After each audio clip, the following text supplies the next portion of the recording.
Hello and welcome back to another episode of Franklin Covey's newest podcast. Now, just hit our 2-year mark, 100 episodes, C-Suite Conversations with Scott Miller. That's me. I am your host on this once weekly podcast where every Thursday we air both audio and video interviews with different people from around the world, all with one commonality, and that is they have made it and managed to stay, perhaps, in the C-Suite. You may recognize my mug or my voice. I'm also the host of Franklin Covey's other twice-weekly podcast, now the world's largest weekly leadership podcast called On Leadership with Scott Miller, about 9 feet to my right, where twice weekly we also interview thought leaders, creators, innovators, entrepreneurs, CEOs on a variety of leadership topics. This particular podcast was a spin-off from that other podcast because an interesting thing happened on the way to success. And that was that we found it wasn't always the iconic athlete or world record holder or famous celebrity that got the most downloads on the other podcast. It was people like today's guest that had remarkable but relatable careers where each of us could learn from their setbacks and their successes. And today, I'm delighted to welcome to the set virtually Jeannine Tait. She serves as the Chief Human Resource and Communication Officer for an iconic company, McGraw Hill. Jeannine, welcome today to C-Suite Conversations.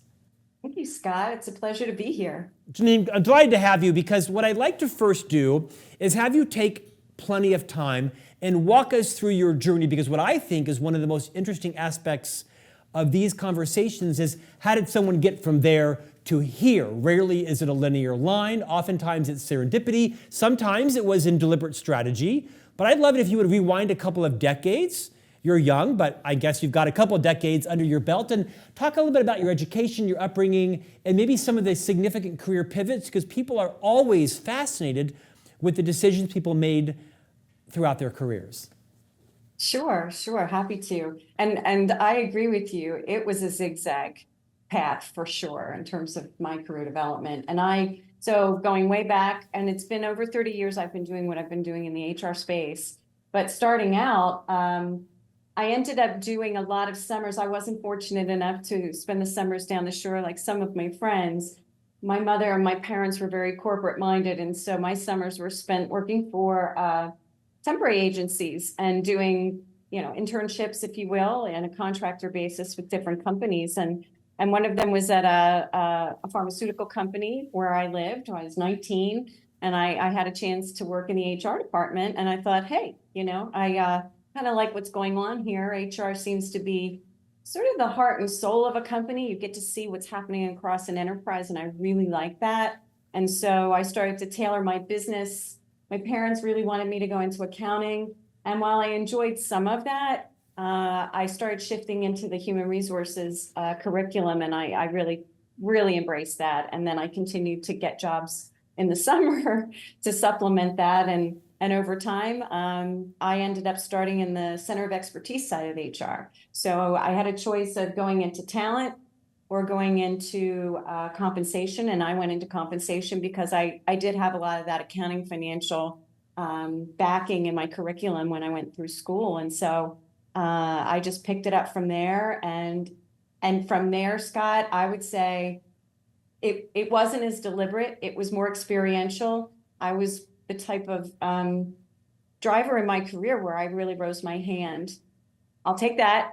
Even if I hadn't done it before, I was always eager to try to stretch myself, learn more, see what I could do, test myself. And over time, and through my career path, I've been able to work for different companies, which is an advantage in HR or any corporate function. I could jump industry. So I spent some time in pharmaceuticals. I spent time in healthcare. I spent time in specialty chemicals, and the last 12 years or so, the last 3 companies have been specifically in the private equity space. And all along that journey, I would try to add to my toolkit an experience or a skill set that I didn't have before. And I eventually made my way around the HR function by doing that. And I guess I would say from there, bringing me kind of to this role where I am now, I had continued in the last company. I was there for 7.5 years. It was a wonderful experience. And through getting to know our sponsors and our owners, there was an opportunity here at McGraw Hill that came up, and I had really focused the last 12, 13 years in transformation. I would say too, there's a common theme in my career, which is I would always look for growth companies. I tended to gravitate to companies without even realizing it that were going through change or high growth. And so from there, you build up skill sets specific to that, where HR becomes that strategic enabler. It's not just maintaining sort of the, I hate the term back office, but it can be viewed that way, and more sitting at the table with what are the programs that we can design that drive that particular business objective and linking the two together. And so in the private equity space, I really picked up a lot of major projects, M&A, leading transformation and leading integrations, along with other functional team members, in some cases, very large scale. One of the projects I led in the last company was to take a company the same size as us and integrate it and do it all within 6 months before we signed the paper. So ready to integrate at the time of signing, and we were ready to go. And that was in 34 countries. I'm talking payroll, HR systems, integrating culture together, these two companies, talent, the best of the best, et cetera. And I just thrive, and I really always gravitated to those big, meaty projects. And then lo and behold, this opportunity with McGraw Hill came. My previous company was very much a supporter in me looking at this opportunity. I met with our CEO. We hit it off immediately. The needs were clear to me coming in the door in terms of transformation for HR, given the business transformation happening. And that is the work we've been doing here the last couple of years. I want to talk about McGraw Hill in just a moment, but you touched on something that I think most of our viewers and listeners will be interested in. That is what goes wrong during a merger and acquisition. So here's the question. Beyond the technical stuff, processes, systems, compensation, when a merger implodes for non-financial reasons, non-market reasons, what goes wrong?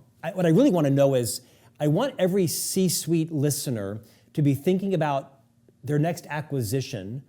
What are the areas in which they should be thinking about that could actually sink the opportunity long after the close? That's a good question. In my experience, some of the areas off the top of my head that I've seen as different deals have been evaluated, and it can get into the people. It can get into the senior executives. Are they going to come over with the deal? Are they not? Are there certain executive packages in place that are not disclosed right away? I've seen diligence situations where it seems straightforward, but you can never assume that there might not be something that could really jam up the works. Another example is litigations, outstanding litigations or claims against the company that you're looking at as in terms of the target company. Those have been all things that have really gotten in the way. And the intellectual property piece, how stable is the talent coming over? Some of this actually sits on, the acquiring company side. How well is your plan to identify upfront and quickly who are you keeping? Who don't you need as part of the future? Put arms around and give some love to those that you are going to need for the long term. I've seen things unravel where when you lose that talent up front, you've just lost the value of the business proposition. Yeah. So I don't know if that's kind of what you're going for, but those are some things off the top of my head. No, nicely said. Let's talk about McGraw Hill, household name. I'm not sure everybody knows what your mission is and the services and products you provide. Give us a quick overview of McGraw Hill, please. Sure. So McGraw Hill, we've been in the world doing what we do for over 130 years. And I am sure, and I thought the same when I joined, I think the textbooks that I probably had in college and in grade school. And McGraw Hill is going through a massive digital transformation. We really are considered more in the information services ed tech. And that's the transition from print to digital that has been going on here, which is really exciting.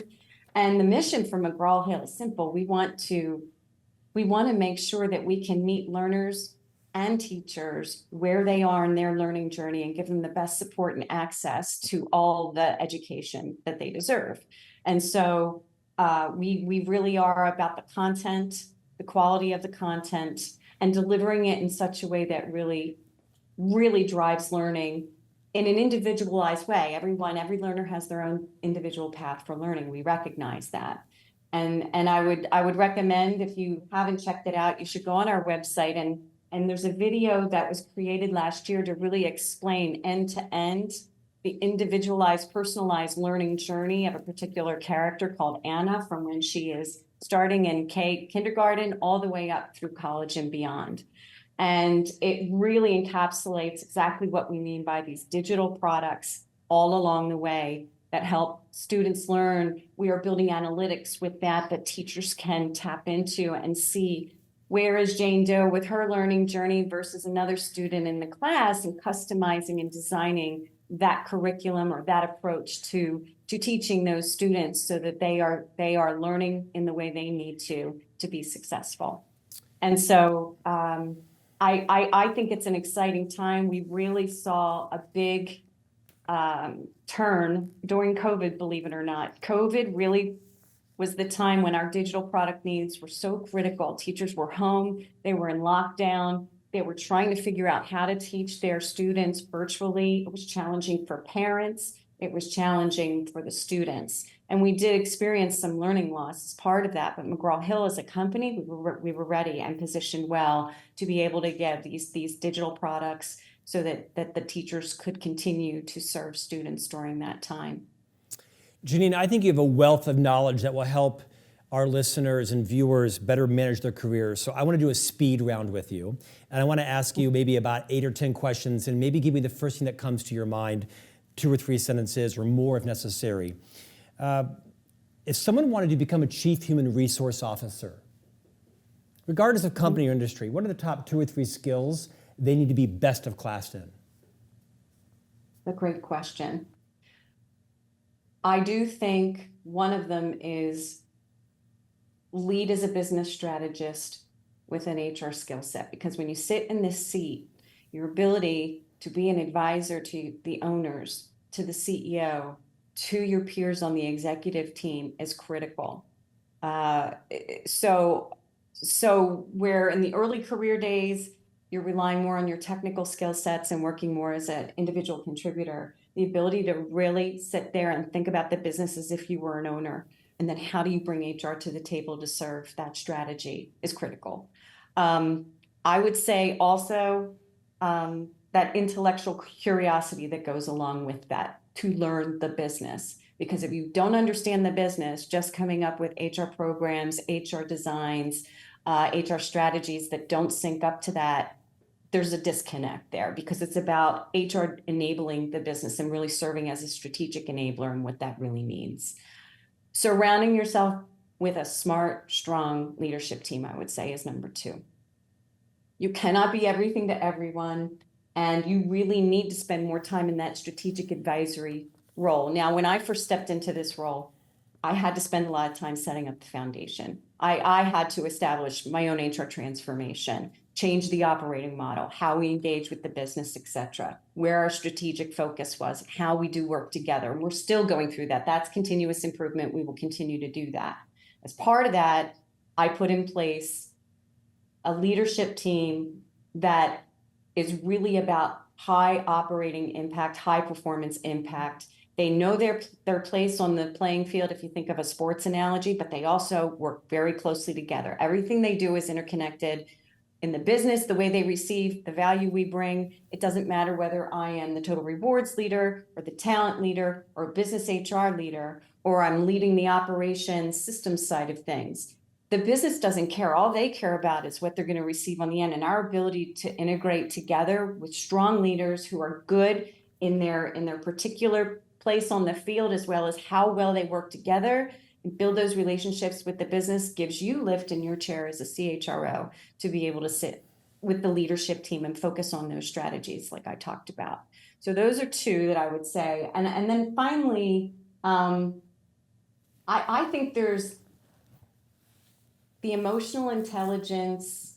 You think about leadership capabilities, the capacity, particularly I'm in high impact, very dynamic. Things are changing all the time.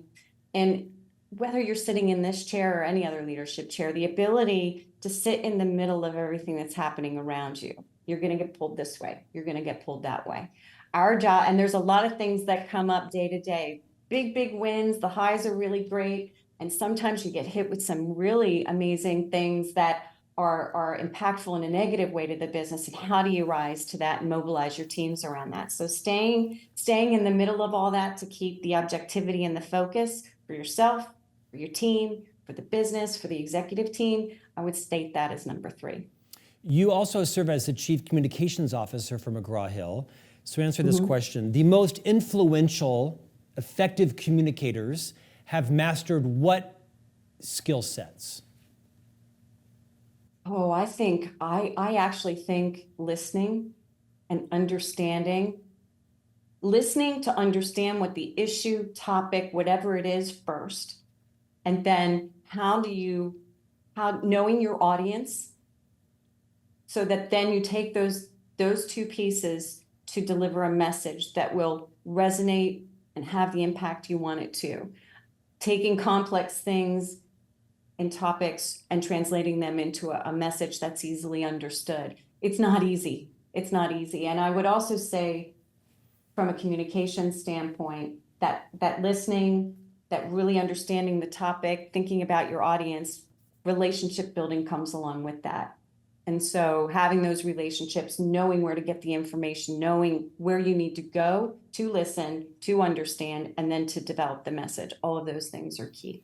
I'm going to keep going speed round. Speak to everyone who's listening and watching, whether the CEO or they're an EVP or perhaps they're an aspiring executive team member.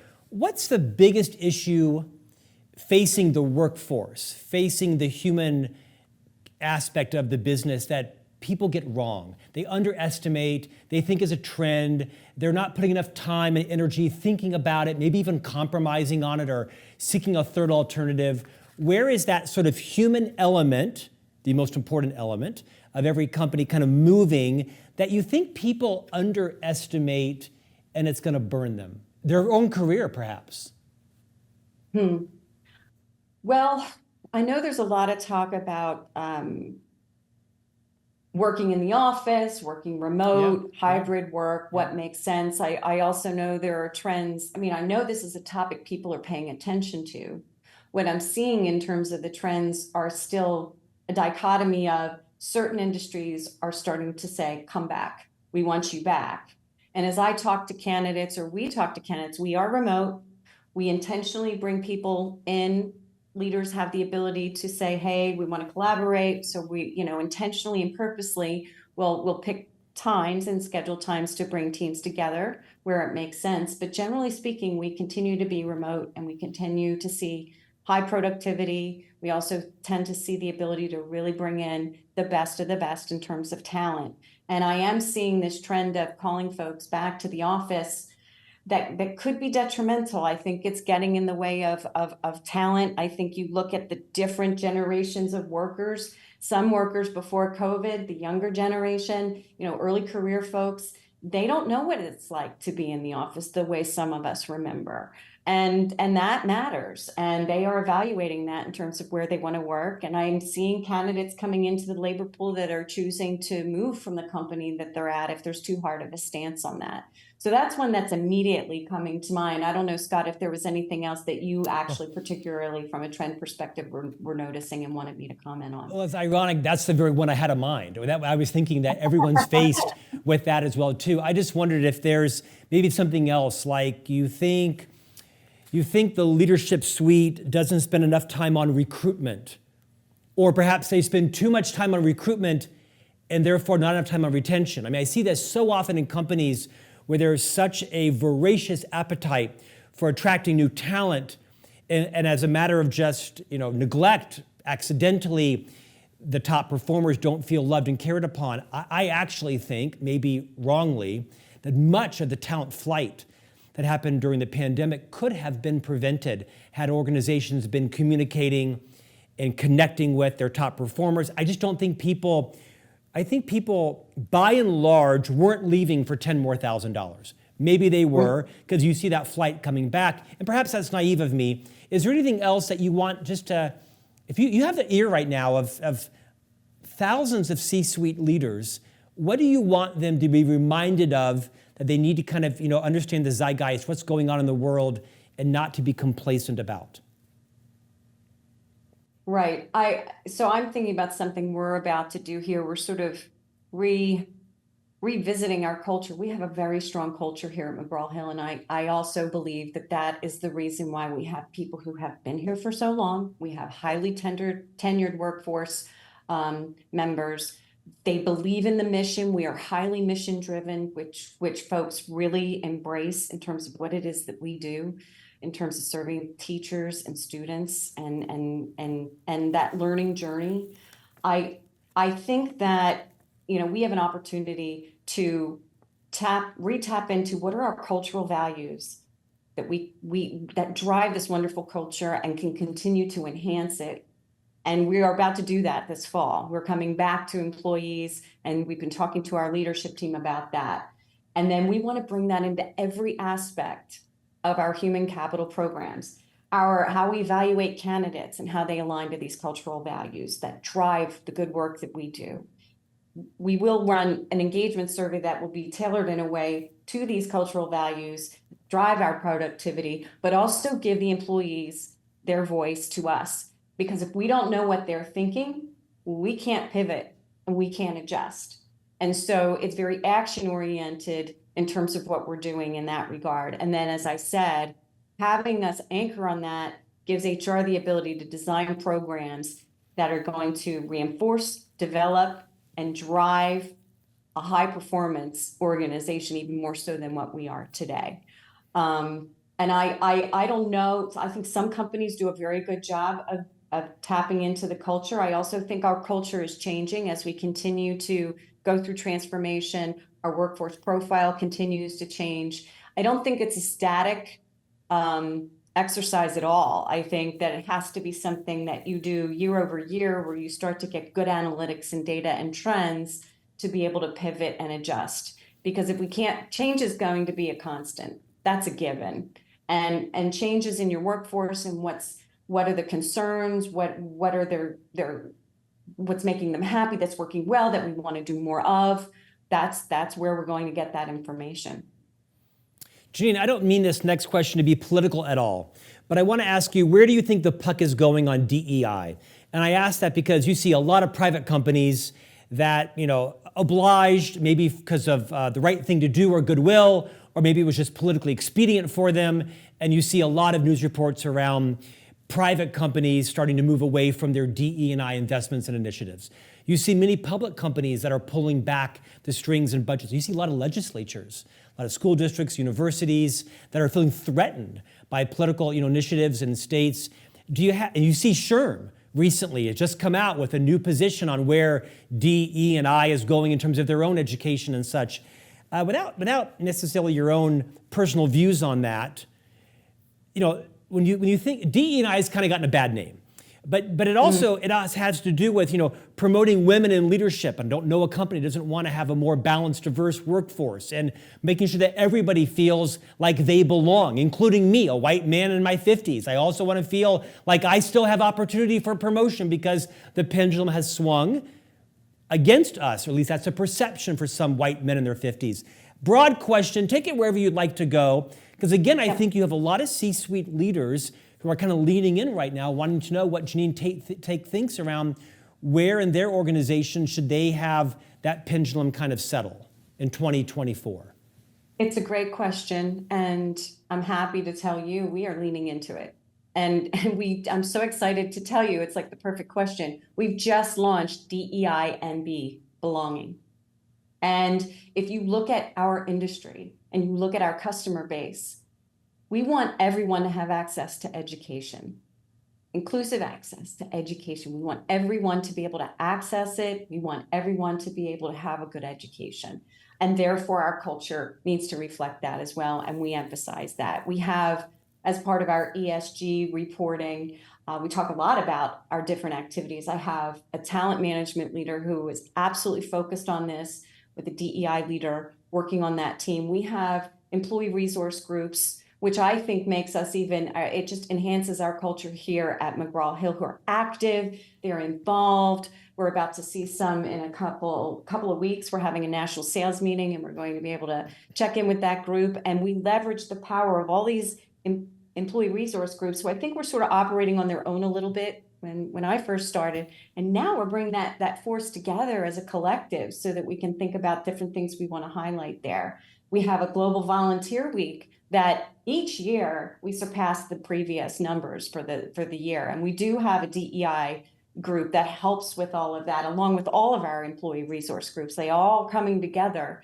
And we really want to promote that sense of belonging, right? I think that's maybe what has been missing, that I think helps progress this and enhance your culture going forward. But I will say, diversity is at the hallmark of, I think, our secret sauce as a company. The diversity of the talent we had, the experiences folks have, diversity in thought leadership, and creating a culture where I feel like I belong and I know the company recognizes the worth I bring and the value I bring.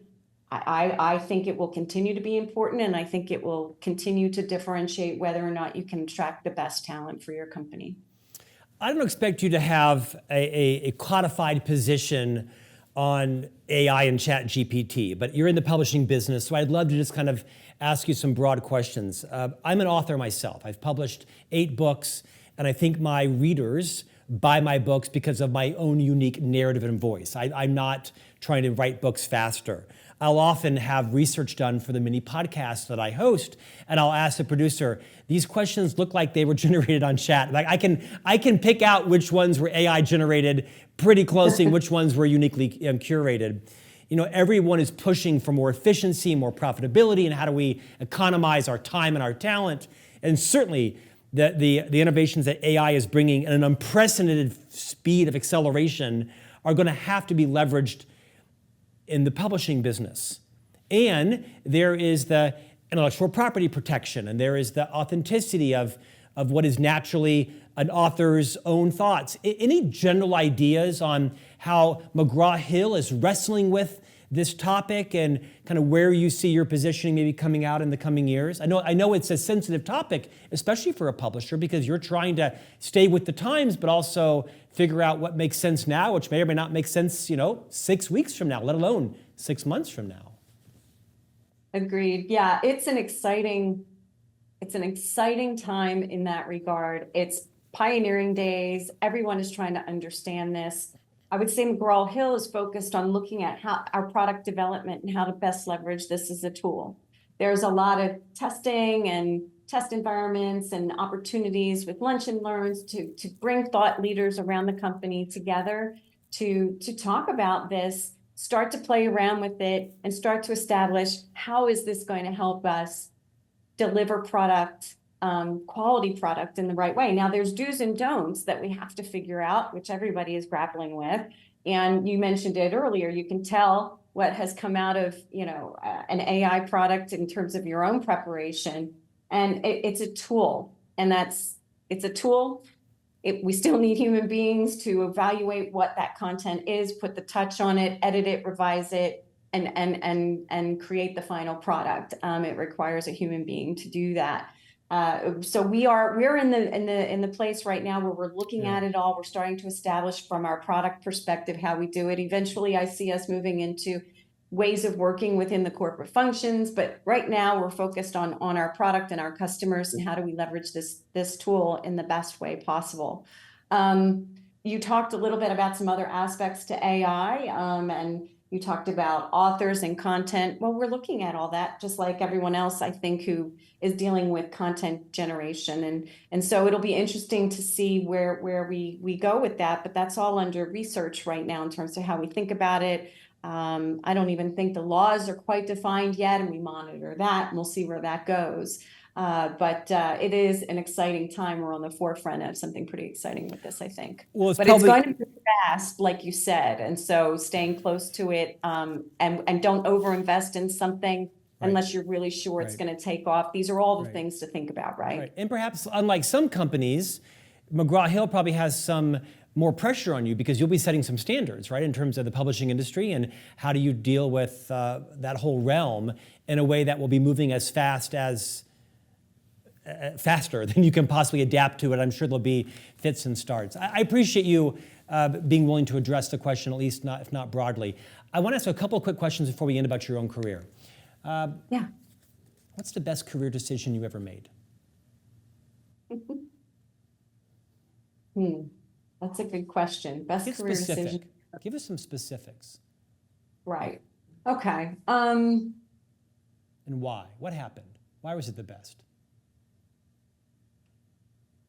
I would say the best career decision I made was when I took a COE role for a pharmaceutical company that was very small but startup. And this was back in the early 2000s. That opportunity, working with that set of leaders, gave me projects that I could sink my teeth into, and it gave me a runway. I was given the freedom to be able to take on as much as possible. So I expanded into from compensation to benefits. I was positioned in a way where I operated as a business HR leader, not just a COE leader. And that really was the springboard for me to then I stepped from those roles into leadership roles from there. So that was when I first stepped into leadership roles while I was with that organization. And from there, things went up from there. I will say, though, in terms of my career and getting broader scope, however, even from there, I had to take a step down from my comp packages from time to time, or I went to a smaller US-based company, but a bigger role. And I was willing to take those risks along the way and when I first stepped into the private equity world, from pharmaceutical to the private equity world, that was scary. I had never done it before. I did not understand the expectations of the owners until I was really in the thick of it and what HR has to do to pivot and make some tough decisions to support the trajectory of the business, the cost aspect, and then the competitiveness aspect, and balancing the two, affordability and competitiveness of your programs. I learned how to do that, but it was tough and it was trial and error. And again, I that first private equity firm, it was a real leap of faith for me to take that because I took a pay cut. But I learned so much, and I did learn a lot through initiation by fire. So I think I'm changing my answer to you. I think stepping into that first private equity firm organization is where I learned a whole new aspect to how HR shows up as a business strategist. I think this is golden advice. I had the privilege of interviewing the world record holder, Jennifer Drummond. She's the first woman in history to climb all the 7-second summits. These are the second highest mountains in the world, but by no measure are they like the second easiest. In many cases, the second highest mountain is harder to climb than the highest mountain, right? For example, Everest would be the second highest mountain on that continent. And she said, as this record holder, sometimes you have to climb down in order to climb back up. And it's such a great career metaphor from her own work. Okay, last question. I am, with my wife, Stephanie, the parent, some days miserably, to 3 young boys that are 10, 12, and 14. I don't love parenting. But it's a very important job, is it not? What advice would you give my wife and I as we are launching these 3 gentlemen into the world? 5 years from now, I ask most of our guests this question: what are the skills they're going to need to thrive, not just at McGraw Hill, but out in the world? I don't really want to hear coding, because they're going to get some STEM work in high school. I don't think any of them are going to be architects or biologists or mathematicians. We can barely spell algebra in our home, let alone do it. I hate algebra, just so you know. I probably shouldn't tell that to McGraw Hill, because you probably hear your mission is to educate, but I hate algebra. We have a book for that. We have some education. It cost me a lot of pain, let me tell you, in high school, my friend. What are the skills my wife and I should be drilling, nurturing, fostering, igniting in these 3 young boys so they can thrive in the future world? Everybody is leaning in right now, Jeannine. Yeah, and I have 4 sons. So you have what? They're 4 sons. Why are you so happy and pleasant and calm? What are you doing that I'm not doing? They're grown. Oh, there you go. They're grown and living on their own, and one just visited yesterday. So yes, so I'd actually it goes the other way. So be ready because Oh, I'm ready. I would see more of them, Scott. So it goes the other way at some point. But look, it's a big question. At the heart of it, I don't know if this is going to directly answer your question, but I'm going to say this as a mother as well as a business executive. For my sons, my hope for all of them is that they know that they're supported and loved by both their parents to do what really brings them joy in their life. And each of them have had their own paths in getting to their own journey. And you have to, as parents, give them the room to trip and fall, even when you do when they're little. It happens as they're burgeoning into adulthood. Giving them the space to support them and help them find their way. Listen, which is kind of an example I gave earlier as we talked about some other things, listening to them. Each of them are different. Each of them have their own personalities, and really giving them the confidence with the support you can to figure out who they are as people, and letting them know it's okay when it doesn't quite work out, so that they have the confidence to be who they truly are as individuals. And they're not going to be, and my children, they didn't end up doing exactly what I do because they're not me. They're their own person. And I want them to feel that confidence that that's okay. And they're starting to really, each of them have gone in their own directions. They're all in different places in their life, but they are living their own life, and I hope living their best life. But we're always here for them, and I'm always an ear for my sons if they need to run ideas by me, etc. And it's okay to be unsure. It's okay to have questions if that leads them, and hopefully it leads them to a place of being centered with who they are as people. The rest will follow.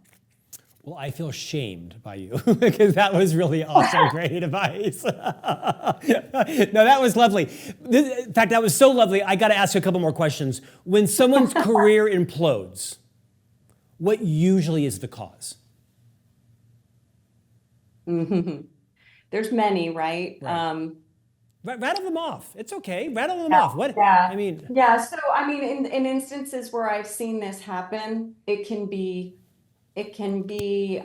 biting off more than you can chew. Sometimes people, and I've seen this happen, particularly in high growth, fast paced environments. There are individuals who, wow, that sounds great, and I'm ready for it because I want that next step up.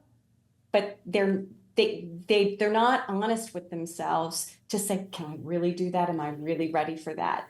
Knowing your own readiness, knowing that true for yourself, to be honest with yourself, sometimes puts people in the situation where they jump into something they're not ready for, and then it fails and they flame out.